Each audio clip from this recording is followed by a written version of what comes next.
इस जिंदगी में एक और धोखा। इन पुलिस वालों की जात ही बेकार होती है। नहीं उसे मत मारना, वो भाई है तुम्हारा। क्या बोली? वही जो तुमने सुना, ये एसपी का बेटा रॉकी नहीं है, ये तुम्हारा भाई समीर है। क्या बोल रही है ये? मेरा भाई बहुत पहले मर चुका है। नहीं रॉकी, तुम्हारे भाई को इस दलदल से बचाने के लिए एसपी सर ने झूठ कहा था और उस दिन तुम्हारा भाई नहीं उनका बेटा मरा था। पर आज तो दोनों ही मरेंगे।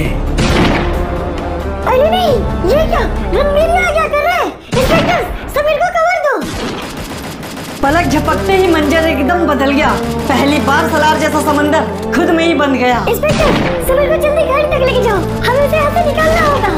भाई आप भी चलिए, हमें यहाँ से निकलना होगा। भाई क्या बात है भाई, आप वहाँ क्या देख रहे हैं? हमें यहाँ से निकलना होगा भाई, चलिए। पहली बार इतना लाचार है वो, अपने जीत में ढूंढ रहा हार है वो। बेशक खामोश दिखेगा तुम्हें सलार, लेकिन ये उसकी खामोशी नहीं, उसके भाई के लिए प्यार है वो। तो अब ये इस जंग का अंतिम पड़ाव है। नासुर बन चुके हैं वो जो दबे गहरे घाव हैं। पराक्रम करने को तैयार है वो, शायद इसी का नाम जिंदगी है। कहीं धूप तो कहीं छाँव है। और गाइस अंतिम में आप लोग के लिए एक छोटा सा सवाल है। इतना मेहनत के बाद भी स्टोरी में कुछ खास रिस्पॉन्स नहीं है, तो प्लीज स्टोरी में अपना थोड़ा सा समय लगाओ। अगर स्टोरी अच्छा लगे तो प्लीज आगे बढ़ाओ। अब इनकी हालत कैसी है डॉक्टर मैम? पहले के मुकाबले अब इनकी स्थिति बहुत ठीक है सर, लेकिन जब तक इन्हें होश नहीं आ जाता हम ज्यादा कुछ कह नहीं सकते। और सही मायने में इन्हें बेड रेस्ट की भी बहुत जरूरत है सर। अच्छा ठीक है डॉक्टर मैम, पर ध्यान रखिएगा ये बहुत जरूरी केस है। अर्पिता 2 मिनट बाहर आओ। ओके सर, चलिए। अरे कहाँ भाई, ये सब सलार का लफड़ा है, वो ऐसे नहीं छोड़ेगा। अरे सर कहिए सर, क्या बात है? देखो अर्पिता, अभी तक तो तुम समझ गई होगी कि इन सब के पीछे और भी पावरफुल लोग इन्वॉल्व हैं, लेकिन इन सबको एक ही आदमी कंट्रोल कर रहा है और वो बिल्कुल नहीं चाहता कि रॉकी इन सब से बाहर निकले। आई नो सर, पर हम तो सिस्टम के हाथों बंधे हुए हैं और ऐसी स्थिति में रॉकी खुद के लिए कुछ नहीं कर सकता। हाँ, पर वो कर सकता है। आप सलार की बात कर रहे हैं सर? हाँ, अब जब तक वो यहाँ ना आ जाए या रॉकी को होश ना आ जाए, तब तक हमें रॉकी को सुरक्षित रखना होगा। लेकिन ये सवाल सिर्फ रॉकी तक सीमित नहीं था, क्योंकि इस जंग में एक और भी चेहरा जख्मी था। ज्यादा वक्त नहीं है मैडम मेरे पास, जल्दी कीजिए, नीलू भाई का होश में आना बहुत जरूरी है। बस थोड़ा टाइम इंस्पेक्टर सर, दवाई का असर होने ही वाला है। टाइम ही तो नहीं है मैडम। अरे नीलू भाई, अच्छा हुआ जो आपको होश आ गया। क्या बात है इंस्पेक्टर, इतना क्यों फड़फड़ाया हुआ है तू? क्योंकि भाई सलार भाई ने पहली बार मेंटेनेंस और रिकॉर्ड डायरी चेक किया है। उसकी फिक्र तू मत कर इंस्पेक्टर, मुझे पता है कि सलार भाई को कैसे समझाना है। तू सुन ले, कहिए भाई। वक्त आ गया है बगावत का, उन लोगों को इकट्ठे कर जो मेरे साथ है। लेकिन भाई इस तरह सलार भाई के खिलाफ नहीं जा सकते। जाएंगे, मैं लेकर जाऊंगा, तू इकट्ठे कर उन सबको, लेकिन उससे पहले मुझे भाई से बात करके देखना होगा। ठीक है भाई, चलिए। ताकत और सत्ता पाने का लालच नीलू को यहाँ तक ले आया, लेकिन जब सच्चाई सलार के सामने आया तो सलार एक बार फिर खुद को अकेला पाया। बोला माँ जी क्या, कहाँ गई? नहीं क्या था ये? डरता क्यों है? बोला मैं हूँ। माँ जी क्या, तू यहाँ कैसे? माँ तेरी परिस्थितियाँ मुझे यहाँ खींच लाई रे, पर मुझे समझ नहीं आता कि तू कब से परिस्थितियों से डरने लगा। जब दुश्मनों की भीड़ में अपने खड़े हो तो परिस्थितियाँ हावी हो जाती है माँ। नहीं रे, ये तो भूला कह रहा है। सलार से पूछ, दुश्मनों की भीड़ में खड़ा अपना नहीं होता बेटा। और छोटू, क्या वो भी अपना नहीं है माँ? है बेटा, पर तेरी जंग इतनी छोटी नहीं है। अभी सिर्फ उनके बारे में सोच जिनके पास भोला जैसा भाई नहीं है। तू कहना क्या चाहती है माँ? यही कि जो तू शुरू किया है उसे पूरा कर, सिर्फ अपने ही अपने परिवार के लिए नहीं, अपनी माँ जैसे और दूसरी औरतों के लिए भी लड़। पर माँ, इस लड़ाई में मैं बहुत अकेला हूँ। माँ कहाँ है माँ? ऐसे अकेला मत छोड़। पर तू तो अकेला है ना रे, और तुझे अकेले इन छोटी सोच वाले से टकराना है जो जात पात में बांटते इंसान को, उस इंसान को नहीं, उस सोच को तुझे मार गिराना है। समझ गया माँ, अब मेरा भी वादा है तुझसे, नाम के आगे से जात हटाऊंगा, रूढ़िवादी बेड़ियों को तोड़ कर दिखाऊंगा। जहाँ इंसान अपने कर्मों से जाना चाहे ऐसा भविष्य बनाऊंगा। ये क्या ऑफिसर, मैं यहाँ कब से हूँ? परसों से सर। उठिए मत, आपको डॉक्टर ने आराम करने को कहा है। फर्क नहीं पड़ता ऑफिसर, क्योंकि आराम के लिए वक्त नहीं है मेरे पास। वो मैडम कहाँ गई? वो मैडम तो चले गई सर, पर उन्होंने कहा कि आपकी जंग को खतरा है, लेकिन सलार से नहीं, बरमुडा की सरकार से। सही कह रही थी वो, पर हैरान है हम कि कैसे जानेंगे उस सच्चाई को जो अतीत में गुम हो। ओ हाँ सर, मैडम कह रही थी कि आप अपने पापा से मिलेगा, उनके पास हर सवाल का जवाब है। पर वो तो क्या सर? अगर उन्हें अतीत का पता है, यानी कि मरा उनका बेटा है, इसलिए शायद हमसे मां नफरत करती है। हमें पुरगेटरी जाना होगा। अब रॉकी सच जानने को तैयार था। दूसरी तरफ सलार था, सिक्के के दो पहलू थे। एक तरफ समाज का जीत तो दूसरी तरफ परिवार का हार था। संभाल लीजिएगा नीलू भाई। डर मत। सलार भाई नमस्ते। अब कैसा है तू? ठीक हो भाई, एकदम ठीक। अच्छी बात है, थोड़ा आराम कर। जरूर भाई। पर भाई मैं वो पूछ रहा था कि आपने ट्रांजैक्शन रोक क्यों दिया? वो सब बात अभी इतना जरूरी नहीं है, तू पहले ठीक हो जा फिर बात करते हैं। मुझसे कोई गलती हुई क्या सलार भाई? आप मुझसे ऐसे क्यों बात कर रहे हैं? अलग से आपने मेरा ट्रांजैक्शन पावर भी खत्म कर दिया। बोला ना, अभी ये सब बात इतना जरूरी नहीं है। और वैसे भी कभी गलत चीजों का ट्रांजैक्शन करने का पावर मैंने तुझे दिया ही नहीं था। पर क्यों भाई?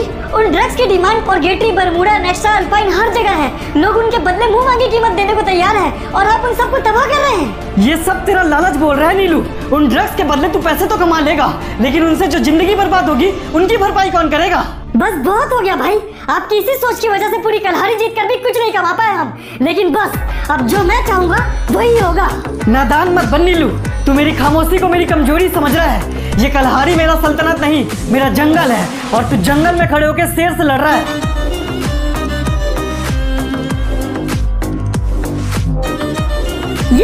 ये क्या कर रहे हो तुम लोग? तुम लोग होश में तो हो ना? पागल तो तू हो गया है नीलू। ये ताकत और पैसे तेरे किसी काम नहीं आएंगे, अंतिम वक्त में काम आएगा तो तेरा कर्म। मुझे माफ कर दो, मुझे माफ कर दो भाई, मुझसे गलती हो गई। तुझे मुझसे इस तरह माफी मांगना पड़ रहा है? तुझे पता है तू क्या कर रहा है? ये जंग मैंने अपनों के लिए लड़ना शुरू किया था रे, पर तू तो अपने लिए ही लड़ रहा है। क्योंकि जिंदगी में सिर्फ पैसे काम आएंगे। जब अपनों में से कोई आगे बढ़ जाएंगे तो देख लेना, वो भी इनके बीच झांकने भी नहीं आएंगे। रुक, अगर कोई और बुरा करेगा सोच के मैं भी बुरा करने लगा तो अच्छाई तो पूरा खत्म हो जाएगा ना रे। और भूल गया क्या वो दिन जब तेरे मौत का सौदा हुआ था? अगर उस दिन मैं तेरी तरह सोचता तो आज तू जिंदा होता। अब उन बातों से कोई फर्क नहीं पड़ता भाई। गलत कह रहा है नीलू, क्योंकि इन बातों से फर्क पड़ता है। जब अपनों के बीच दरार हो तो कोई अपना ही मरता है। पर सर थोड़ी कोशिश तो कीजिए उठने की। क्या बात है मैडम, अब कैसे हैं अंकल? कुछ कह तो नहीं सकते लेकिन उनकी स्थिति सुधर सकती है अगर ये खुद कोशिश करेंगे तब। लेकिन इन्होंने खुद ही हिम्मत हार दिया है। क्या मतलब मैडम? देखिए सर, अभी ऐसी स्थिति में है जहाँ अगर ये खुद चाहे तो ठीक हो सकते हैं, लेकिन शायद इन्होंने जीने की उम्मीद ही छोड़ दी है। लेकिन आज आपको जागना होगा बाबा, क्योंकि वो कहानी है आधा। आज बताइए मुझे, आपने क्यों छुपाया सलार का आधा वादा? सलार? हाँ बाबा, सलार। आप जानते हैं ना उसका अतीत? तुझे उसके बारे में कैसे पता? मैं उसके बहुत करीब से लौटा हूँ बाबा। तो मुझे सच बताइए, क्या है वो बात जो मैं नहीं जानता? कौन सा है वो रिश्ता जो मैं नहीं मानता? रिश्ता? हाँ बेटा, रिश्ता तेरा उससे गहरा है, पर सवाल ये है कि अतीत अब क्यों खुद को कह रहा है? क्या मतलब बाबा? सलार, वो तेरा भाई है, पर क्या बाबा? वो उसकी लड़ाई सिस्टम से है, लेकिन उसके पास वक्त था पीछे हटने का, उस बुरे वक्त से उभरने का। लेकिन उसने जंग को चुना ना बाबा? हाँ, लेकिन उसकी चिंता मुझे हमेशा सताती रही है, क्योंकि वो हजारों के बीच में एक खड़ा है और उसका दुश्मन उसके सोच से बहुत बड़ा है। लेकिन फिर भी ना बाबा, वो अकेला ही लड़ रहा है। दुश्मन कितना भी बड़ा हो मर रहा है। पर बेटा, मारने वाले को सिर्फ एक बार किस्मत की जरूरत होती है और बचने वाले को हर बार। और सलार के दुश्मन तो कर ही रहे उस मौके का इंतजार। तो फिर ठीक है बाबा, अब मैं भी एक भाई का धर्म निभाऊंगा।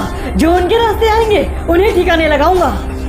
रॉकी तैयार है। एसपी जानता है कि सलार हार कहाँ मानता है, लेकिन यही तो जंग का उसूल है, दुश्मन दुश्मन को ही मारता है। एक प्रॉब्लम हो गई है सर, रॉकी अस्पताल से बच निकला और नीलू भी पकड़ा गया है। और जो काम रणबीर को दिया था उसका क्या हुआ? दरअसल वहाँ पर भी एक प्रॉब्लम है सर। नीलू की सच्चाई सामने आते ही सलार ने खुद ही पूरा माल डिस्ट्रॉय कर दिया। अब कलहारी में भी हमारे पास कोई माल नहीं बचा। तुम लोगों की नाकामी के किस्से सुन सुनकर थक गया हूँ मैं। अब उस कमीने का मरना बहुत जरूरी है। पर ये होगा कैसे सर? होगा, क्योंकि अब वक्त आ गया है छुप कर नहीं, सामने आके वॉर करने का। नीलू से कहो तैयारी शुरू करे। इस बार हम खुद जाएंगे कलहारी, लेकिन उससे पहले कुछ अधूरे काम पूरे करने होंगे। तो अब वक्त आ गया है आखिरी जंग का। वो लोग जो सलार भाई का साथ दे रहे हैं, उन लोगों को रास्ते से हटाना बहुत जरूरी है। पर हम ये करेंगे कैसे भाई? उसके लिए भी मैंने सब सोच रखा है। बस एक बार बरमूडा से पीएम सर का ऑर्डर आ जाए, उसके बाद सब जुगाड़ हो जाएगा। लेकिन हाँ, तब तक हमें कुछ तैयारियां करनी होंगी। कहिए ना भाई, क्या करना होगा? सबसे पहले तो जो सलार भाई के खबरी हैं, उन्हें रास्ते से हटाना होगा। उसके बाद घर में रखे रिकॉर्ड और हथियारों को डिस्ट्रॉय करना होगा। ठीक है भाई, आप फिक्र मत कीजिए, ये सब हम संभाल लेंगे। तो फिर ठीक है, तैयार रहो उस आखिरी जंग के लिए जो जल्दी सामने आएगा। जल्द मुलाकात होगी। ठीक है भाई, चलो बे। तो अब इस तरह सलार को ये जंग सिर्फ अपनों के लिए नहीं, अपनों से भी लड़ना होगा। या तो मारना होगा दुश्मनों को अपनों के साथ, या फिर खुद ही मरना होगा। सर हमको बिल्कुल समझ नहीं आ रहा है कि हम कलहारी वापस से क्यों आए हैं। क्योंकि ये लड़ाई वो अकेले लड़ रहे हैं, पर ये लड़ाई उनके अकेले की नहीं है, इसलिए वक्त है उनका साथ निभाने का। और मैं तुमसे भी यही कहूंगा कि तुम्हारा यहीं तक साथ काफी था, क्योंकि आगे की लड़ाई मुझे उनके साथ लड़नी होगी। मेरी भी कुछ कर्तव्य है जिन्हें पूरी करनी होगी। तो आपका साथ निभाना भी मेरा कर्तव्य है सर, आपके साथ ही चलूंगा। तो फिर चलो, शुरुआत उन गद्दार पुलिस वालों से करते हैं। वो इस तरह शुरुआत तो करना चाहता है, पर नियति को कौन टाल पाता है। रॉकी ये देख के हैरान हो जाता है जब रणबीर खुद वहाँ आता है। जी क्या सर? क्या बात है ऑफिसर, मानना पड़ेगा तुम्हारी किस्मत बहुत खराब है। एक बार मरने से बच गए, फिर भी मौत के सामने आ गए। पर इंस्पेक्टर, ये बात तो तुम्हारे लिए भी लागू होता है। मौत देने वाले के किस्मत में भी मौत ही होता है। तुम्हारा यही झूठा कॉन्फिडेंस तुम्हें यहाँ तक ले आया, लेकिन आज नहीं, क्योंकि आज गिरफ्तारी नहीं, तुम्हारी मौत होगी। तो फिर ठीक है रणबीर सर, समझ लीजिए कि मौत के उस पार आपसे मुलाकात होगी। अबे ओ दो कौड़ी के इंस्पेक्टर, ऑफिसर के साथ रह के अपनी औकात भूल गया है, तो देख अपनी औकात। अरे नहीं, ये क्या? उसे उसकी औकात दिखा दी गई है ऑफिसर, फिक्र मत कर, तेरी भी बारी आएगी। यूँ तो सही कहता है रणबीर, बारी तो आएगी, पर अफसोस कि इस बारी में सिर्फ तुम्हारी बर्बादी की कहानी लिखी जाएगी। भाई आप? हाँ, कभी तो आना था, फर्ज है निभाना था, पर अभी इतना ही साथ निभाऊंगा। इंतजार करना, फिर आऊंगा। और इस तरह परिस्थितियां बदलकर वो चला गया। कंडीशंस आसान हो गई तो रॉकी अकेला ही लड़ गया।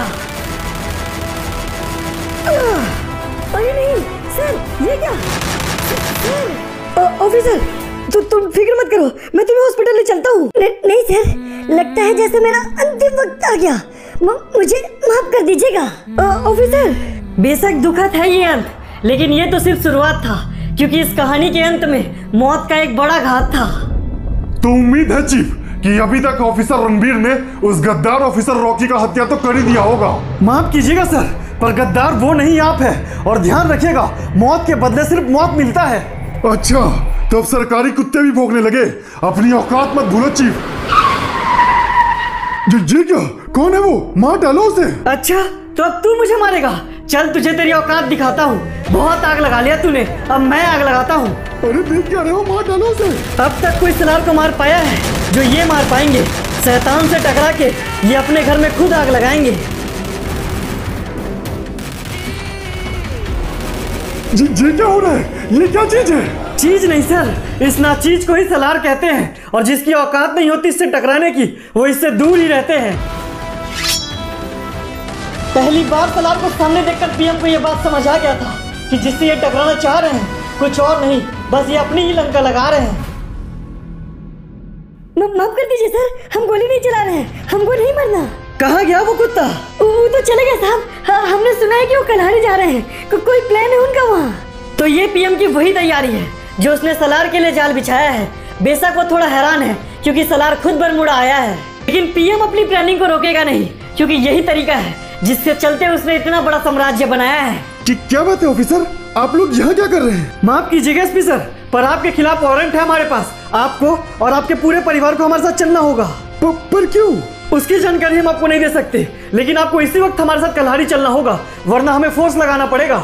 एसपी ने परिस्थितियों को भांप लिया, वो मजबूर था इसलिए उनके साथ चल दिया, लेकिन ये सब पीएम की साजिश थी, सलार पे नियंत्रण पाने की, दूसरे के सर पे बंदूक रख के खुद की बात मनवाने की। कलहारी में दोबारा तेरा स्वागत है एसपी। आज से 10 साल पहले कलहारी में जो कांड हुआ था याद तो होगा तुझे? आखिर कैसे भूल सकता हूँ सर, आपके ही कर्मों की वजह से एक नादान बच्चा खुखार हत्यारा बन गया। तो बस आज उसी गलती को सुधारने का वक्त है एसपी। उसे मारकर मैं अपनी गलती सुधारूंगा, पूरा कलहारी एक बार फिर से जीत लूंगा। फिर तो आपने बड़ी गलती पाल ली है सर। उसने ये कलहारी अपने दम पर जीता है, किसी के सर पे बंदूक रखकर नहीं। मुझे इन सब बातों से फर्क नहीं पड़ता, मुझे बस सत्ता और पावर चाहिए, फिर उस जैसा 2 कौड़ी का आदमी मरे या जिए। नहीं पीएम सर, उन्हें जिंदा नहीं छोड़ सकते, उन्हें तो मरना ही होगा। तब तो एक बात आप लोग को उसके बारे में जरूर जानना चाहिए, ऐसी ही परिस्थितियों ने उसे इतना खास बनाया है। आप लोग की तरह धोखे से नहीं, अपने दम पर वो यहाँ आया है। पीएम सर, लगता है वो आ गए। पर वहाँ तो कोई भी नजर नहीं आ रहा। हाँ, पर वो आ रहे हैं, क्योंकि जब वो आते हैं तो मौसम इसी तरह बदल जाते हैं। परिस्थितियाँ जिसकी गुलाम, हवाएं लेती है जिसका नाम, मत समझना उसे आम, वरना होगा तुम्हारा काम तमाम। तो आ ही गया तू, बहुत इंतजार करवाया तूने। बरमूडा में तो तेरी खातिरदारी नहीं कर सका, पर यहाँ नहीं छोड़ूंगा तुझे। इस तरह दूसरे के सर पे बंदूक रख के खुद को शेर समझ रहा है? अबे जा, पहले भी कुत्ता था तू, अभी भी कुत्ता ही लग रहा है। माफ करना सर, वो ऐसे ही बात करता है। पर आज के बात नहीं करेगा, क्योंकि आज का दिन इसकी जिंदगी का आखिरी दिन होगा। खुले आंखों से सपना देख रहा है, लगता है तेरा बात तो पूरा होगा। चल देख लेते हैं ये किसका आखिरी दिन होगा। बस बहुत हो गया, मार डालो इन कमीनों को। अरे नहीं, तुम लोग मेरे साथ पीछे चलो। पलक झपकते ही गोलियों की बारिश होने लगी। शांत खड़ी माहौल अब आग उगलने लगी और इन सब के बीच तय हो रहा था किसी की शासन तो किसी की ताकत, किसी की मौत तो किसी की खौफ। इस तरह की गद्दारी तो नहीं चलेगी इंस्पेक्टर, तुझे तो मरना ही होगा। लेकिन इन सब के बीच अब परिस्थिति बिगड़ रहा था। एक एक करके जो अच्छा पक्ष था हमारे वो मर बहुत रहा लोग था। मारे जा चुके हैं। तू घबरा मत, मैं देखता हूँ ही नहीं। तो पर अब करेंगे क्या? भरूंगा वो पुराने जख्म, जो शुरू किया उसे करूंगा खत्म। परिस्थितियों की भाप उसे बहुत अच्छी थी, उसके सीने में जल रही आग बहुत अच्छी थी। बिना लड़े रुक जाए वो ऐसा हो ही नहीं सकता, यही तो बात उसकी सबसे अच्छी थी। बचपन से लेकर आज तक वो लड़ा, जख्म ऐसा जो कभी नहीं भरा। उसके जीत के चर्चे तो हर तरफ है, लेकिन कोई नहीं जानता कि वो अंदर ही अंदर कितना मरा।